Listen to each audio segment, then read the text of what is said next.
Hey guys, and welcome back to my channel. It was requested that I do a quick snippet about the moon in the houses. So I thought that, let's just do this really quick, and then I can make separate videos. I can make 12 separate videos on each one, but let's do it really quick. So the basic gist about the moon in the houses is almost just like the moon in the signs, because the houses are ruled by the signs such as first house Aries, second house Taurus, and so on and so forth. So that is the way to look at it in a way when you're first learning astrology. And so let's go through it. But it's a little different than saying moon in Aries is the same as moon in the first house. But let's use what I said at first. So let's go through it. Moon in the first house. This means, now what is the first house? The first house is what you put forward to everybody. It is your physical appearance. It's the way you present yourself. I almost want to say it's kind of like your ego, but I'm not sure if I really want to go there. So, if you have your moon in the first house, you're going to wear your emotions, the moon, on your sleeve. Everyone's going to know how you're feeling, but it's going to add like a softness, because the moon is soft, to your character.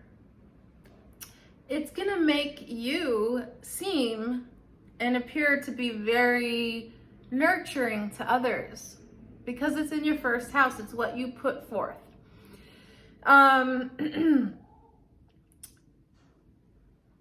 Let's see. Okay, let's just go through it. Second house, emotional and financial stability, because Taurus, it's ruled by Taurus. A lot of times people will say, oh, it's emotional and it's mostly financial stability. It's almost more about emotional stability, because the second house is stability, the moon is emotions. But at the same time, if you're not doing well financially, it's just not a fun time. My moon is in the second house, and I feel this a lot. But first and foremost, emotional stability is key. And if you don't have that, you're gonna feel off. Moon in the third house, ruled by Gemini, so communication and seeking knowledge. But sometimes these people are so curious and so seeking knowledge that it's not like knowledge for life. It's like, just like, oh, I learned this and I'm going to forget it because I want to learn the next thing. It's really quick. But they are very amazing at communicating their feelings, their emotions, their moon. So it also depends on your moon sign. So if you have, like, say, a Sagittarius moon in the third house, you're going to be more vocal because it's fire. It's a fire moon. You'll be more vocal about your emotions. Whereas maybe if you had like a Pisces moon in the third house, maybe you're going to relay your emotions through art, or maybe like in just a different way. But that could actually also make you very psychic, because Pisces, it's a water sign, and water signs are very psychic anyways. And if it's in a communicative house, such as 3rd, 9th, and 12th, and 6th, you can communicate better. The internet and social media will be probably high in your life. 4th house. The moon is at home in the 4th house of Cancer, because Cancer rules the moon. These people seek out a family. They seek out they want to feel at home what's your moon sign? It's how you want to feel. It's how you want to think. What do you need for those things? So if your moon is in the 4th house, say in like Aries, maybe you're feisty and fiery, such as an Aries moon, but you love being home. They are more introverted. They have a lot of memories. The 4th house rules early childhood. So I would imagine most people with their 4th house moon would be very protective of their home environment, of all those home memories that they have. So very creative, very full of intuition in this house. The water sign houses, which are 4, 8, and 12, those ones are very, very intuitive, have some psychic qualities, okay? And the moon is already a water sign. The moon is ruled by a water sign, Cancer. So the moon, wherever your moon is, sign and house, you could have some psychic abilities or just strong intuition, okay? Then you have the 5th house. The 5th house rules romance and creativity, the children that you have, because think about it, children are your creation. So it can rule your own children that you have, and romance, creativity, ego.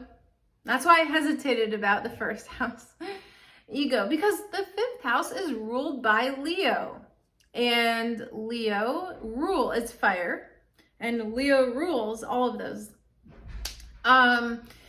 People that have 5th house moons, they love getting attention, and they love art and creativity and expressing themselves. And so even if you're introverted, and if you have your moon in the 5th house, there's a good chance that you're going to like a little bit of attention. It's drama, it's theater. Okay, 6th house. The 6th house is ruled by Virgo. And the 6th house is all about your daily routine, your diet, what you eat, what do you do on a day-to-day basis, because the earth sign houses such as 6 and 2, 6 and 10, so Taurus, Virgo, and Capricorn, that is like, if you think about earth, you think about the practicality of things, you think about like the stability of things. Earth is solid, you walk on it, it's practical. So Virgo, 6th house, it's just kind of like your day-to-day, whereas the 2nd house is emotional and financial security. The 10th house with Capricorn, I'll get there in a minute, is more about like career and status. So in a way you could say all of the earth sign houses are where do you stand, how do you stand in your life, what kind of earth are you standing on. So people with a 6th house moon, they need, it's kind of similar in a way to the 2nd house, but they need stability, they need routine, all caps. They are very sensitive to what they put in their body. They're very sensitive to health. They might become a doctor. They might become anything. They could become like a fitness expert, you know. They could be a workaholic. A lot of times if you have heavy placements in the 6th house, that can show that you are a workaholic or a workhorse. Now, same with the opposing house, the 12th house. When you learn astrology, opposing things, whether it's houses or planets, have so much in common. 7th. If your moon is in the 7th house, then you might give everything to your partner. You might live vicariously through your partner, because 7th house is ruled by Libra, which rules partnerships. The first house is yourself. The seventh house is the opposite. It rules others. You might put your partner and your relationships, any type of relationship, before the needs before your own. The moon rules your needs. Because the moon in the seventh house, they need relationships. That's what they're here to learn. They're here to understand and learn all about relationships. It's an air sign house. So, but one beautiful thing is these people can be really good at negotiating like business deals and things like that. They're just savvy with it because that's where their subconscious mind is. Your moon is your subconscious mind. It's how you respond to things, what you need emotionally without even thinking. Okay, 8th house. The 8th house is ruled by Scorpio, and it represents emotional depth. It represents death and rebirth, and it represents other people's resources, whereas the opposite of the 8th house is the 2nd house, and that represents resources that you make on your own. The 8th house represents resources that somehow you just obtain from other people. But it's first and foremost all of the scorpionic traits, such as all of the mysteries of life. It's the deepest sign. Scorpio is the deepest sign because this energy just dives deep. If you have your moon in the 8th house, I mean, it's almost like having a Scorpio moon, which I have. And you're going to just go deep. You're going to ponder things deeply in life, and what the emotions have for you is going to be filled with complete fulfillment. Like, you need that in your life. You need to understand like what's behind everything. Like, you don't want to just take things at face value.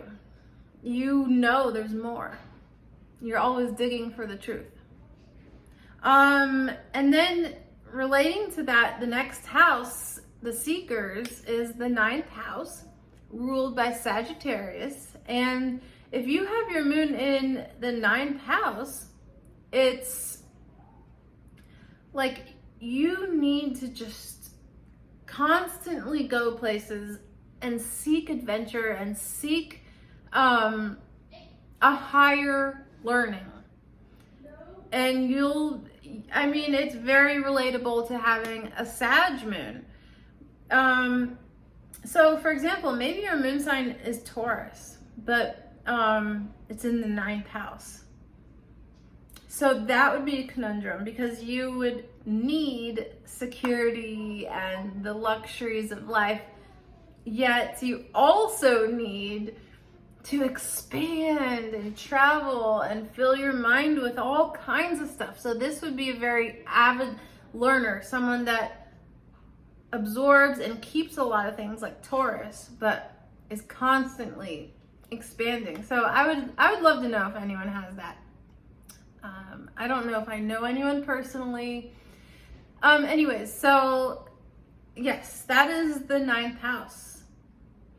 I think also that if you have your moon in the 9th house, because moon represents home, mother, all that, maybe you did a lot of traveling when you were younger. I don't know. Let me know. Okay. Then moon in the 10th house, ruled by Capricorn. This is interesting because the 10th house is where the public sees you. Yes, the first house is like what you put forth to the public, but that's more like to one-on-one. The 10th house is kind of like in a broader spectrum, and it represents career, status. It's really like the uncontrolled way that people see you. A lot of famous people have their moon in the 10th house, because your emotions and like what you believe, what you feel is put up into the forefront. And there's an interesting amount of singers, a lot of singers have their moon in the 10th house. And it makes sense because they're putting their feelings out into the world. It's just natural for them. And you won't get bored if you start looking up how many people have their moon in the 10th house that are famous. 11th house. If your moon is in the 11th house, then you need groups, you need friendships, you need organizations to feel like you're really a part of something bigger. Now, I have a stellium in between the 10th and the 11th house, and so I resonate with this a lot, even though my moon is not there. Think of planets as energy for like the easiest way to think of this. But anyways, so the moon is really important though in your chart. So if your moon is in the 11th house and say like nothing else is there, you're gonna have a huge relation to, you're gonna have that energy of the 11th house of groups and organizations of higher good, humanity. It's ruled by Aquarius. Aquarius is air, and it represents groups. It represents the internet and social media, just like the 3rd house, but even more. And the 11th house is your hopes and wishes, and it's kind of like what you get from your 10th house of like career and status. And the moon being there is, you just love being in groups. You might be very popular. You might have a hard time though, like relating to other people, like on one-to-one. Like you don't really want to like show your emotions deep down to like other people as much. You're just, maybe like if you're in a relationship, that might be hard for you. Okay, then the last sign, or the last house, is 12, ruled by Pisces, the last sign. And these people are very intuitive, psychic. I mean, the 12th house is ruled by a water sign, Pisces. Like I said, hold on. Shh. My dogs.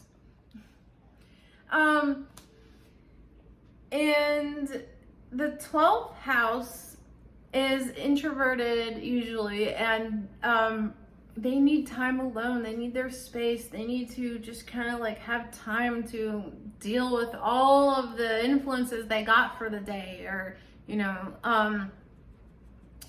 it's the 12th house represents the sleep, like the night before the 1st house, when you like kind of present yourself to the world type of thing. And the 12th house is all about the disillusion of the ego and the self. And this is why Pisces people just don't want like a lot of attention on them. Sometimes they kind of just want to like fade out, because they understand that we are all connected to the whole. And if your moon is there, you're gonna have a kind, soft, understanding approach to people.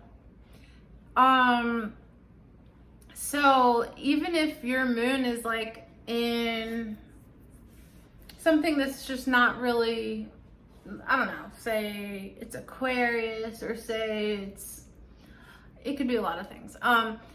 No matter what though, if your moon is in the 12th house, you're gonna have those Piscean traits a little bit. So there's a hidden side to you. Very, very spiritual. And it also rules sleep and insomnia, so you might have problems with that. More maybe if like your Saturn is there, Let me know if anyone sees this and has a comment about it. Okay, so guys, that's what I have for you, a little bit about the houses. So I'll do more, and bye.